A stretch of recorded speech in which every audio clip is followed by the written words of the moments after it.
children, I could work this Saturday, so I'm here in this office working this Saturday. But wouldn't you just know it, Uncle Ross, he's a bit of a silly goose. He went out on the town last night and drank some really weird water that made him feel a little bit funny. And this morning made him hanging out of his arse. So you know what time it is now. It's time to sing the hangover song. I'm hungover, I'm hungover. Call the doctor, call the doctor. I'm dying, I'm dying.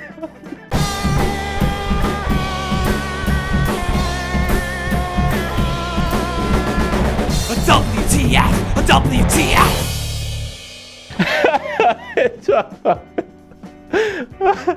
So the first WTF moment from this week's SmackDown happened during the opening promo package, where we heard a man with a voice-over voice say the following: tonight, for the first time ever, Goldberg will be live on Fox. Well, people of Fox, with your bushy tails and your sexy eyes and your lovely, luxurious orange and black and white coats, what the hell's that then? If you ask the people of WWE, this is actually the second time Billy Big Baldy Bill Goldberg has been live on SmackDown, because they promoted This Is Such a couple of weeks ago before putting him on the show via video call. WWE would never advertise something and then deviate from that thing they advertised, would they? And then we saw a t-shirt worn by the Usos where it said "Us got the juice." Now, I don't want to be that guy, but after reading the news and whatnot over the past few years, if the Usos didn't have the juices, then the Usos wouldn't be getting to bother, would they? Unless, of course, that juice there is referring to a different kind of juice. And I was thinking about all the different types of juices in the world, and my mind immediately went to steroids. They're known as juices, in which case, shame on them as well, if that's what the juice is referring to there. But if you're watching this video and you know beyond any shadow of any doubt what juice the Usos are referring to there, please let me know, because I want to know. My God, they've got Hoover Dude Guerrera. And then the Usos and all of their juices claimed we got a super kick party and everyone's invited. Well, let me tell you, buddy boys, I've got a gimmick infringement card from the books of youth, and I'm going to slap it right on your arses, and I'm going to take your lovely juice box from your lunch boxes and drink it myself while you watch it. I'm going to take your juice. What the hell's the juice? And then we have Big Joe Mo saying, "Oh man, I always wanted to shield up moments before that boresome foursome. That is unfair on Joe Mo and The Miz. Before John Morrison and The Miz and two other living, breathing men surrounded the ring like The Shield used to do back in the day." That is a good thing Joe Mo did there, and of course every single time a group of big sweaty men surround the ring, it should be known as shielding up. But who would have thought it? Big Joe Mo! Hey ho! That's how it goes, doesn't it? Being a Seth, a Roman, and Dean Ambrose mark? Who would have thought it? The dirtiest of marks, bloody hell. That's a WTF moment, but what has to also be a WTF moment is the Shield getting mentioned on WWE TV here and now in February of 2020, because of course, with Dean Ambrose leaving for pastures new, he's dead to me!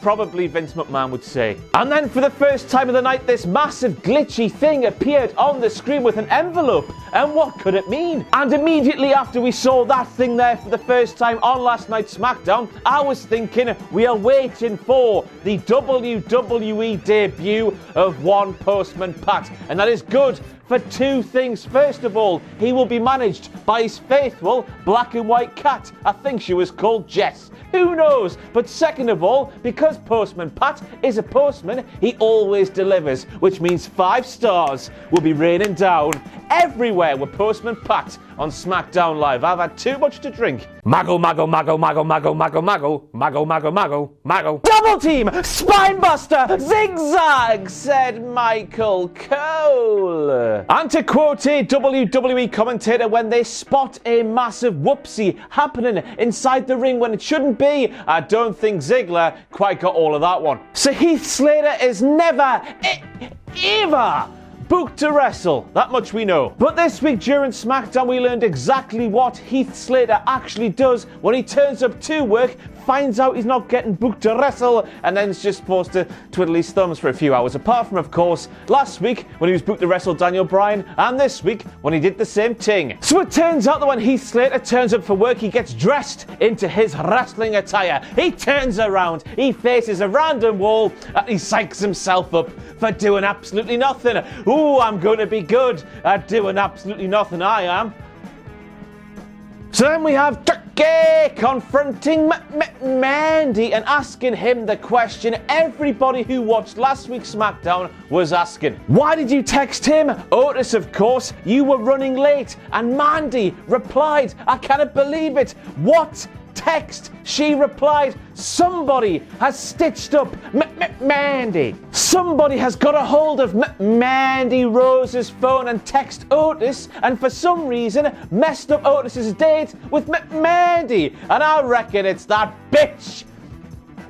It's Sonya, isn't it? And I think at this moment, I, as well as the entire wrestling world, need to apologise to Mandy and that prick Sonya. How dare you say Dolph Ziggler's more of a Mandy Rose type? What the hell are you smoking? Otis, quite frankly, Sonya Deville, is a beacon of hope for all of us fat lads. Otis is the representation of everything we are. So seeing him get so far with somebody like Mandy gives people like me hope in life. So you besmirching him, Sonya, is you besmirching me. So right now, I want to challenge you to a pie eating contest at WrestleMania. Point to the bloody sign, which should be turned into a pie. That really, Sonya. And then we have an interview with Lacey Evans where she said, I'm aware that losing to Bayley puts me at the back of the line, I do declare. And in this moment, Lacey Evans proves that she never ever has, does, or maybe ever will watch WWE. How could you say, Lacey Evans, a big defeat at a pay-per-view in a title match where you didn't win the title on the line puts you at the back of any queue? When we live in a world with Roman Reigns, Humberto Carrillo, there are endless superstars who have got endless championship opportunities when they shouldn't have. You, Lacey, have got nothing to worry about. Poor Shinsuke. Poor Braun. Shinsuke cut the back of his head open via a power slam on the top of a piano, and Braun did that to his back when he fell back and caught the announce table. They got injuries they shouldn't have got from the move they did and took. Wow, weird. That's where Roman Reigns will face King Corbin for the final time, says Michael Cole.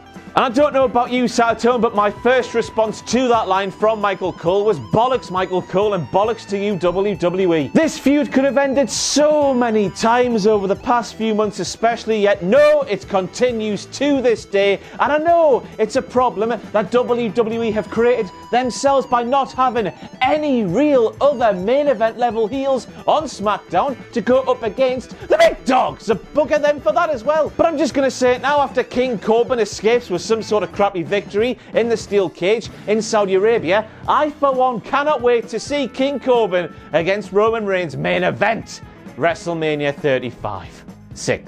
It's 36. It's WrestleMania 36. Which is, of course, the same amount of matches these two lads have had over the past 3 months, days. And then we have big baldy bastard Baron Corbin claiming that Roman Reigns has never beat him in a singles match. And I get it, of course, delusional heel forgets all the bad things he's done and he focuses on the positives. But big baldy bastard Baron Corbin, the stats, they do not lie. And something about sacrifice and you. Now I guess the Royal Rumble counts officially. That was a singles match despite the fact so many sweaty men got involved.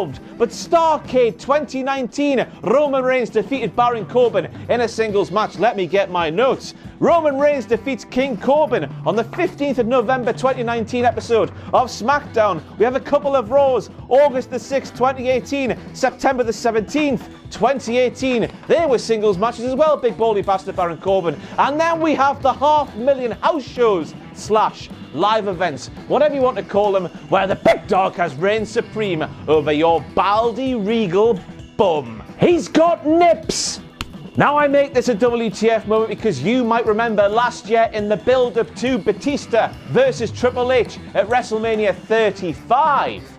It's 36 this year, WWE used promotional imagery where they had Batista and he had no nipples. And I don't know about you sat at home, but I am relieved that they have grown back as we stood here in 2019, even though that image looks like it was taken from the Animals 2014 return. So that leads the question, have they actually grown back? Is Batista still nippleless?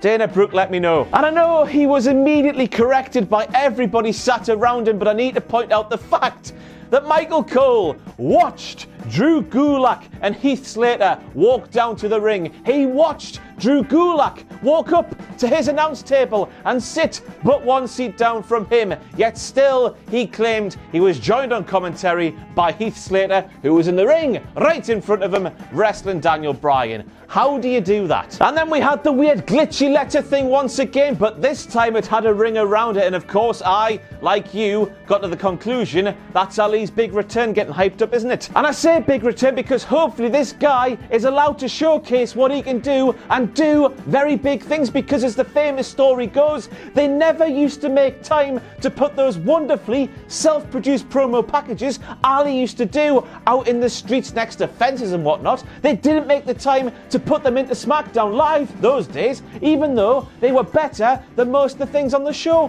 Hopefully we see these promos just about every single week and Ali can do his thing and rise like the phoenix. But just in case it isn't Ali, of course, we've got to say these things are a good thing, aren't they? Because they make you want to tune in to these weekly episodic television shows next week to see what might happen. Vince McMahon, this is good shit. Now Otis, if you're watching this video, please take a seat, take off your pants, get a can of lager, get a bag of crisps, get a second bag of crisps, get a third bag of crisps. Have a lovely Ross Twaddell lonely Friday night and just listen to what I've got to say. I'm going to put your mind at ease. Yes, you did not hear Mandy revealing she had been stitched up during or just before that date last week, but you must have heard as you were sat there behind a crate like a creep. You must have heard Ziggler offer Mandy a lift home, that's Geordie, for home, like a friend would. Not like a lover would, but a friend would. I know you might have just heard the clippity-clop of Mandy's heels walking out the arena next to the clippity-clop of Dolph Ziggler's heels. I don't know, he's from the 80s, isn't he? But just remember, he offered her the lift home like a friend would. He didn't say, hey babe, do you want to get in my car? Honey, he did it as a friend. Mandy was stitched up. Ziggler was doing that as a friend, proving he's not a complete waste of time. So just keep it together, Otis, and stop hiding behind crates, man. And then we have Michael Cole claiming, and no, I'm not going to do the voice this time because this point is getting beyond the joke. Now he claimed that Bayley's current reign as SmackDown Women's Champion is record-breaking. 273 days it's reached, even though that's impossible. And you know where I'm going? Weekly reminder that Charlotte Flair took the SmackDown Women's Championship from Bayley at Hell in a Cell 2019, and Bayley won it back the very next week. Why are they doing this to Charlotte? I know she's got a lot going for her in WWE, but why have they taken this away? It's nonsensical. And we end with a WTF moment surrounding referee Jessica, and I'm going to do it in the style that she conducts business inside the squared circle. Referee Jessica, please stop shouting the spots that are coming up next. You should not know that Naomi is going to hit a blockbuster seconds before Naomi hits a blockbuster. Stop being like John Cena. She shouts a lot and you can hear her. And so that's it for your WTF moments from this week's SmackDown. I would like to apologise for the state of this video. I had one too many cups of coffee to try and remedy the hanging out me arse part of my life that took over this morning. I'll see you next week. Thanks for watching. Let us know what you think in the comments below. You can follow us on Twitter at Cultaholic. You can find us on Facebook at facebook.com/Cultaholic. And if you enjoy what we do here at Cultaholic, you can pledge to our Patreon page, patreon.com/Cultaholic. Hit subscribe and join us.